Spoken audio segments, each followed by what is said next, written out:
Hello dear, myself Rafiq Wani again with Rafiq Wani lectures. Assalamu alaikum wa rahmatullahi wa barakatuhu. I hope you are all fine. आज हम chemistry में एक ऐसे topic पे बात करेंगे which is most important. Okay, that is carbon and it is compounds. Carbon and it is compounds.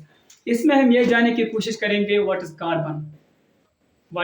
Carbon and उसके properties. That is what is tetravalence of carbon, multiple bond formation, alkanes, alkynes. Okay, and what are hydrocarbon, उस पर भी हम बात करेंगे.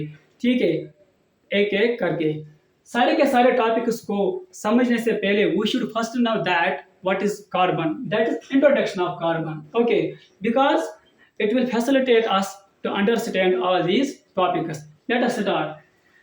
Carbon क्या है? देखो, जब हम केमिस्ट्री की बात करते हैं ना, there are so many definitions of chemistry. उन डेफिनेशन में एक सिंपल डेफिनेशन है, that is chemistry is, when we define chemistry we say that chemistry is also defined as the study of elements and their compounds. Okay, chemistry is also defined as the study of elements. तो elements है ना, elements बहुत सारे हैं. There are approximately 118 elements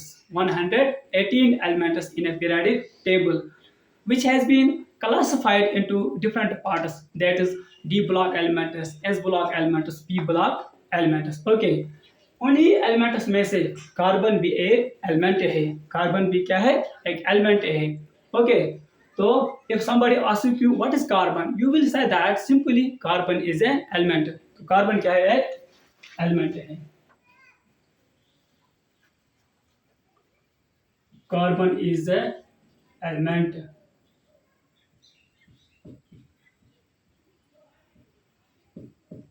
Okay, इसको किसने discover किया? Carbon was discovered by एक प्रोमिनेंट साइंटिस्ट है, उसका नाम है एंटोनी लवेजर. कार्बन को किसने डिस्कवर किया? एंटोनी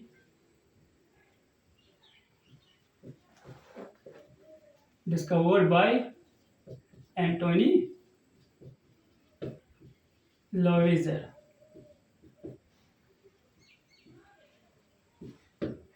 एंटोनी Lavoisier जो है ना, he is also considered as father of chemistry. He is also considered as father of chemistry. The question arises, what Antony Lavoisier did? Okay, उसने क्या किया? उसने चारकोल को बर्न किया. चारकोल क्या है डियर? एक फॉसिल फ्यूल है, एक सब्सटेंस है.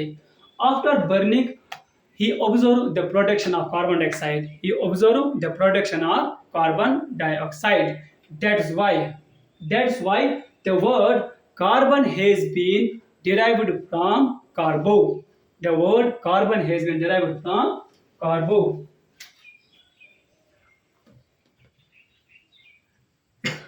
And which means charcoal. Which means charcoal. Okay, तो कार्बन वर्ड जो है उसको कहां से हासिल किया गया? कार्बो से, विच मीन्स चारकोल. क्यों? चारकोल जो है ना, it is the most important component of carbon. Charcoal में ही कार्बन है, दैट इज व्हाई इसको हासिल किया गया है कहां से? चारकोल से ही. ठीक है, दैट जिसको हम बोलते हैं कार्बो.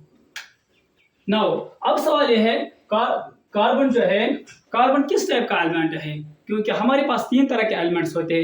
एक होते हैं metals, non metals and metalloids. Carbon जो है ना, कार्बन एक नॉन मेटल है. कार्बन क्या है? एक नॉन मेटल. क्योंकि हम इसमें पढ़ रहे हैं इंट्रोडक्शन ऑफ कार्बन. ठीक है, जो भी कार्बन के रिलेटेड टर्म्स है ना, उनको हमें अच्छे से पढ़ना है, क्योंकि सारे के सारे टॉपिक जो भी हम पढ़ेंगे कार्बन एंड कंपाउंड में, उसको हम फिर अच्छे से अंडरस्टैंड कर सकते हैं. इसलिए मैं आपको यहाँ पे एक ओवरव्यू दिखाता हूँ कार्बन का. ठीक है, तो कार्बन क्या है? एक non metal. And also it remains in solid state at room temperature. Now, जब हम एलिमेंट को एक इंडिविजुअल लेवल पर देखते हैं, दैट मीन्स एटॉमिक लेवल पे जब हम देखते हैं किसको?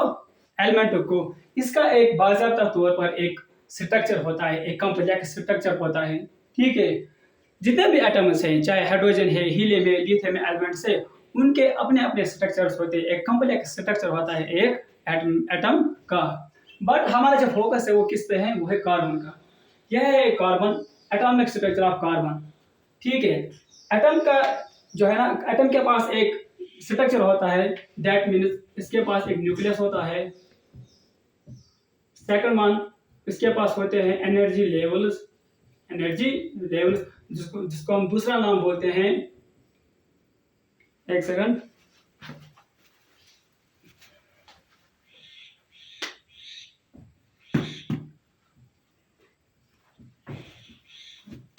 और वी कैन से शेल्स।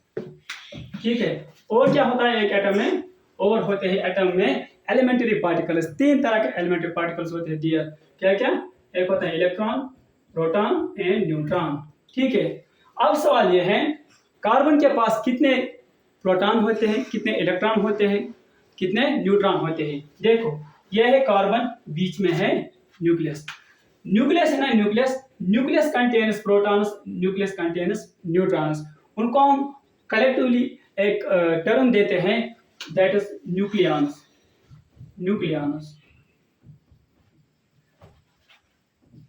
ठीक है, अब सवाल यह है how many electrons are present in carbon. Carbon जो है ना, it contains 6 electron, see here 1 2 3 4 5 6, it contains 6 electron. ठीक है, ये जो है ना, ये circular part it's called shell, और भी कैसे एनर्जी लेवल। तो अब इसमें सवाल है सर आपने पहले शेल में क्यों 2 इलेक्ट्रॉन्स को एकोमोडेट किया है, बिकॉज एज पर द बहुत बड़ी स्कीम और वही कैसे आपका प्रिंसिपल अगर आप पढ़ोगे तो यू विल सी, वो हमें दिखाता है how electrons are distributed in various energy levels. That's why मैंने यहाँ पे पहले शेल में 2 इलेक्ट्रॉन को फिल किया, उसके बाद मैंने यहाँ पे 4 इलेक्ट्रॉन्स को फिल किया। ये जो सेकंड शेल होता है इसके पास 8 इलेक्ट्रॉन्स होने चाहिए, but for the sake of stability, but carbon के पास 6 ही इलेक्ट्रॉन होते हैं। ठीक है, तो पहले शेल में 2 इलेक्ट्रॉन आएंगे, सेकंड शेल जो है इसमें 4 इलेक्ट्रॉन हैं। दैट इज व्हाई आई यहाँ पे लिखा है मैंने 2 4 which is called electronic configuration. ठीक है, प्रोटॉन्स कितने हैं इसमें, 6। नाउ किसी भी एटम में कितने इलेक्ट्रॉन्स होते हैं, कितने प्रोटॉन्स होते हैं, उसके लिए हम एक टर्म इस्तेमाल करते हैं, दैट इज एटॉमिक नंबर। तो एटॉमिक नंबर क्या होता है, atomic number means dear number of electrons और number of protons, that is called atomic number. Okay, second thing, किस एटम के पास कितने न्यूक्लियस होते हैं, that is protons and neutrons. किस एटम में कितने प्रोटॉन हैं एंड कितने न्यूट्रॉन हैं, उसके लिए हम टर्म इस्तेमाल करते हैं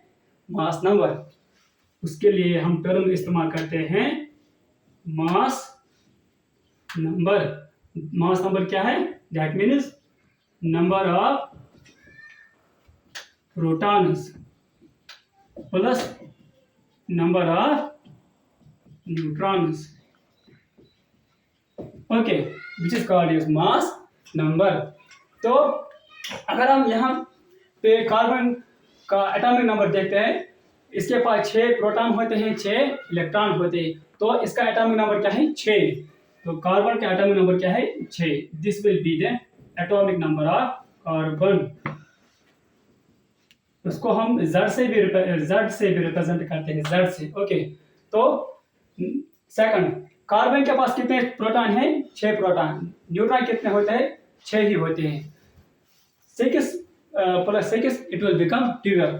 तो आपको मास नंबर कितना मिलेगा, 12। तो इसका मास नंबर क्या है, 12। ठीक है, तो यह है ओवरव्यू किसका, कार्बन का। One thing remember always that, और भी कुछ ऐसे एलिमेंट्स होते हैं which contains same atomic number.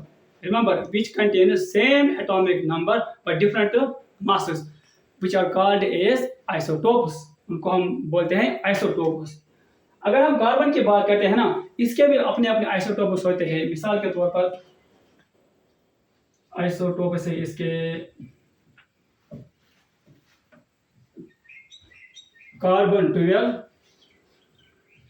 Carbon 13, carbon 14। ठीक है, यहाँ पे आप देख सकते हो C612, C613, C614। That means atomic number क्या है, सेम। मास नंबर क्या है, डिफरेंट, टोटली डिफरेंट।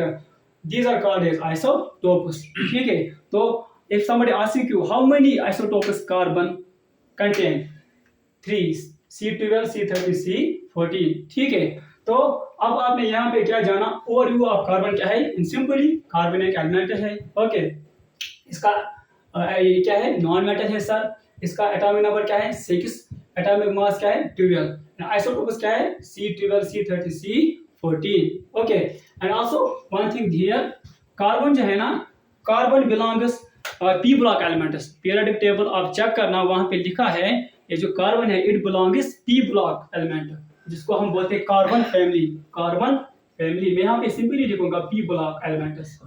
ठीक है, तो आई होप यू अंडरस्टैंड। आज का टॉपिक हमने क्या पढ़ा, इंट्रोडक्शन ऑफ कार्बन। इसमें हमने ये भी पढ़ा एटॉमिक स्ट्रक्चर ऑफ कार्बन। इसमें अगर आपको कोई भी डाउट्स हो गए, आप कमेंट सेक्शन में इस मैसेज करना, I will help you. Okay, तो नेक्स्ट टॉपिक जो आएगा उस पर हम बात करें, वो होगा ऑकरेंस ऑफ कार्बन। उस पर हम बात करेंगे व्हाट किस किस सबस्टेंस में कार्बन होता है। ठीक है, तो अब मैं यहीं पे कंक्लूड करूंगा। ठीक है, thank you so much, God bless you.